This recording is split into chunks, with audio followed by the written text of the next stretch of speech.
성도 여러분 안녕하세요. 11월 27일 365일 말씀과 함께 시간입니다. 오늘부터는 고린도후서를 읽게 되는데 오늘 읽을 말씀은 고린도후서 1장에서 3장의 말씀입니다.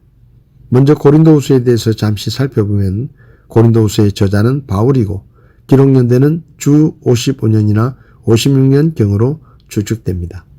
기록 목적은 고린도 교회에서의 내부적인 문제 해결을 위해서 기록됐고 자신에 대한 오해를 풀고 전도자와 사도로서의 정당성을 변론하기 위해서 예루살렘 교회의 구제를 호소하기 위해서 기록되었습니다.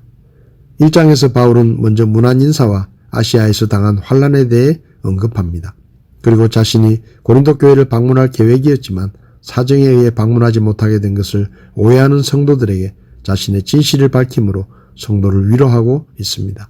바울은 하나님께서 자신들에게 베푸신 위로의 은혜를 증거하므로 성도들에게도 하나님의 위로가 넘치기를 원했습니다.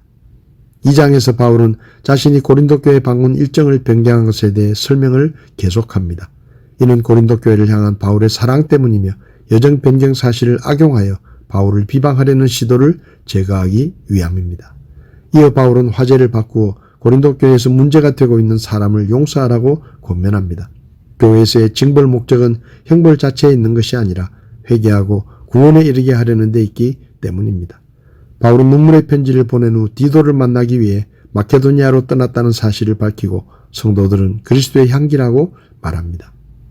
2장에서 눈물의 편지를 쓰게 된 경위를 설명한 바울은 3장에서는 고린도 교회의 회복에 대한 기쁨을 가지고 자신의 사도로서의 사역과 그가 믿는 바를 심도 있게 설명합니다. 당시 고린도 교회 성도 중 일부는 추천장이 없는 바울을 사도로 인정하려 하지 않았기 때문에 특별히 사도권에 대한 문제를 심각하게 다룹니다. 바울은 자신의 복음의 열매 고린도 교회가 곧 추천세임을 밝히고 사도직을 옛 언약의 비교를 통해 확정합니다. 율법의 조문 정죄의 직분 없어질 것이 옛 언약이라면 모세의 영광과 그리스도의 영광을 대립하여 묘사하므로 새 언약의 탁월성을 강조합니다. 오늘 제 마음에 와닿은 말씀은 고린도후서 2장 14절의 말씀입니다. 항상 우리를 그리스도 안에서 승리하게 하시고 우리를 통해 모든 곳에서 그분을 아는 냄새를 풍기게 하시는 하나님께 이제 감사하노라. 바울은 하나님의 뜻에 순종하여 복음을 전하고 있는 바울 일행을 항상 그리스도 안에서 승리하게 하시고 그들이 가는 모든 곳에서 그리스도를 아는 냄새를 풍기게 하시는 하나님께 감사한다고 했습니다. 이 세상 모든 것에는 독특한 향기가 있고 특유의 냄새가 있습니다. 그래서 냄새는 사물을 구별하는 데 한몫을 합니다. 생선을 싼 종이에서는 생선 냄새가 나고 꽃을 싼 종이에서는 꽃향기가 나기 때문에 우리는 그 종이가 어디에 쓰였는지 알 수가 있습니다. 냄새 중에는 좋은 냄새도 있지만 나쁜 냄새도 있습니다. 좋은 냄새는 향기라고 하지만 나쁜 냄새는 악취라고 합니다. 향기는 사람의 기분을 좋게 하고 가까이 다가오게 하지만 악취는 기분을 나쁘게 하고 오히려 멀리하게 만듭니다. 사람에게도 냄새가 납니다. 우리는 사람에게서 나는 냄새를 통해 그 사람이 하는 일을 짐작할 수도 있고 그 사람이 어디에 다녀왔는지 추측해 볼 수도 있습니다. 사람들은 자기에게서 나는 좋지 않은 냄새를 감추거나 자기에게서 좋은 향기가 나게 하려고 향수를 뿌리기도 합니다. 바울은 하나님께서 바울 일행이 가는 모든 곳에서 그리스도를 아는 냄새를 풍기게 하신다고 했습니다. 그리고 15절에서는 하나님 앞에서 그리스도의 향기인 우리의 향기는 구원받은 자들에게나 멸망하는 자들에게 똑같이 퍼져나간다라고 했고 16절에서도 구원받은 사람들에게는 생명에 이르게 하는 생명의 냄새요 멸망당할 사람에게는 사망에 이르는 사망의 냄새다 라고 했습니다.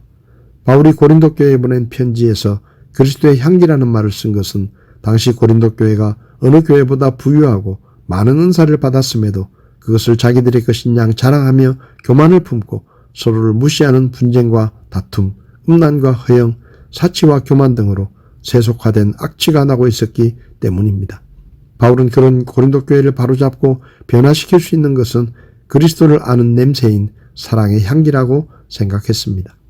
유명한 미술가 루오의 작품 중에 예수님의 시신을 옮기는 내용의 판화가 있는데 그 판화의 아래에는 향나무는 자기를 찍는 도끼날에도 향을 묻힌다 라는 글귀가 적혀 있습니다. 예수님은 자기를 때리는 군인들의 채찍에 몸을 찌르는 창날에 못 박은 십자가에 그분의 사랑의 향기를 묻혀 놓으셨습니다. 성도 여러분, 우리는 다른 사람들에게 예수님의 사랑의 향기를 뿜어내는 삶을 살고 있습니까? 우리에게서 그리스도의 향기가 풍겨나고 있습니까? 우리 주변의 사람들이 우리를 통해 예수님의 향기를 맡고 있습니까? 오늘 우리를 통해 직장과 가정, 학교와 거리에서 그리스도의 사랑의 향기, 생명의 향기, 소망의 향기, 은혜의 향기, 구원의 향기가 더 넓게 퍼져나가게 되기를 바랍니다. 우리는 그리스도의 향기라는 사실을 잊지 말고 오늘 하루도 주님의 향기를 뿜어내며 하나님께 영광을 돌리는 우리 모두가 되기를 바랍니다. 11월 27일 365일 말씀과 함께 오늘도 함께해 주셔서 감사합니다.